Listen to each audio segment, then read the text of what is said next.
En nuestro país, sin duda alguna, muchísimas de las manifestaciones de arte se encuentran consolidadas, se encuentran representadas por un numeroso también cúmulo de profesionales que se han dedicado o que se han acercado al estudio, al disfrute y por supuesto a la promulgación y propagación del mismo. El día de hoy tengo la oportunidad de platicar con un crítico mexicano, importantísimo, en el mundo del grabado mexicano, y es para mí un placer esta tarde tener la oportunidad de platicar, de charlar un poco con el maestro Hugo Cobartes.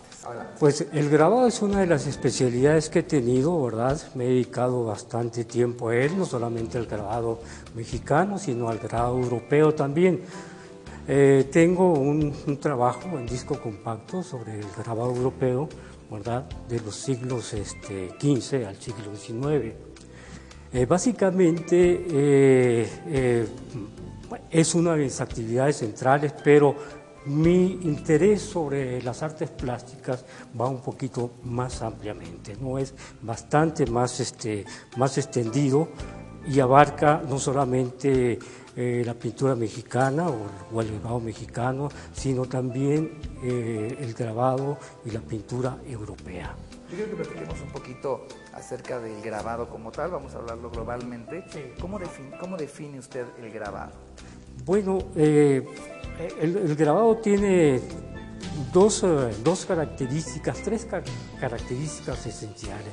Para empezar, digamos, es el grabado en relieve, ¿verdad? Que es las técnicas del óleo, de la madera. Es el hueco grabado, pues, que es el metal, ¿verdad? Donde la incisión es la que sale reproducida. Y luego también tiene una tercera facultad, que es la litografía, que es plano, ¿verdad? Es una piedra plana en principio, ¿verdad? Y el procedimiento es ahí en que el agua se opone, digamos, a la grasa y todo. Esas son las tres características: plano, la litografía, relieve, el grabado de madera y linóleo, y hueco grabado, las técnicas del agua fuerte, del agua tinta y todas estas cosas. Vamos a comenzar platicando un poco de la obra, maestro, que usted sostiene, llamada Grabado Europeo del siglo XV al siglo XIX. ¿Qué nos aporta esta obra? ¿Cuál fue la investigación? ¿Cuál fue el interés por consultar, por adentrarse? ¿Y qué resultados obtuvimos de esta investigación? Cuando fui invitado, ¿verdad?, a dar la clase de historia del grabado y del dibujo en la Escuela del Esmeralda, que es la escuela de Limba, del Instituto Nacional de Bellas Artes, entonces me dieron, recuerdo perfectamente que me dieron apenas un papelito con unas 4 o 5 líneas, ¿verdad?, de lo que iba a tratar la clase. Afortunadamente yo tenía ya libros, ¿verdad?, bastantes libros sobre, algunos libros sobre el grabado europeo, ¿verdad?, y muchas publicaciones otras, ¿verdad?, artículos, folletos, catálogos. Entonces, en ese fin de semana pude armar la primera clase. En la primera semana de estar dando la cátedra, pensé lo siguiente: tengo que dejar aquí, en la escuela, durante el tiempo que esté, un trabajo que pueda, ¿verdad?, servir, ¿verdad?, como una base más extensa para los profesores que van a estar después de mí en esa materia.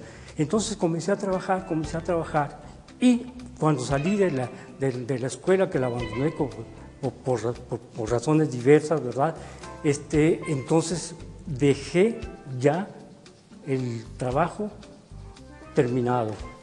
Sin duda alguna, México también ha tenido su evolución en lo que al grabado se refiere.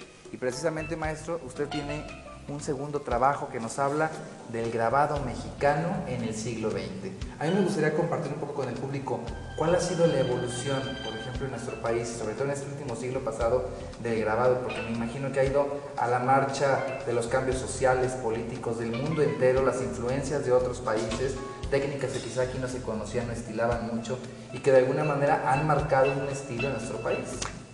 Sí, bueno, vamos a decir que los primeros 13 años, ¿verdad?, del siglo XX, el que domina el panorama, desde luego, es José Guadalupe Posada. En el siglo pasado hubo grabadores también, pues sobre temas mexicanos, costumbristas y todo eso, pero realmente queda solo Posada, ¿verdad?, en los primeros 13 años que vivió en este siglo, que es la obra más importante que él hace en dentro de toda su carrera. Y muy excepcionalmente, aunque no vive en México, ¿verdad?, Julio Ruelas, que vive en París y que en 1906, 1905, en 1906 hizo como unos 10 aguafuertes, ¿verdad? Y él murió ahí en París en 1907. Es la otra personalidad, ¿verdad?, que nos dejó unos 8 o 10 aguafuertes, extraordinarios todos, ¿verdad? Y no volvemos a ver el grabado otra vez, sino hasta 1922-23, cuando se constituye ya lo que es la Escuela de la Pintura Mexicana, y entonces el grabado y el muralismo son dos líneas de trabajo, ¿verdad?, que van a ser muy importantes.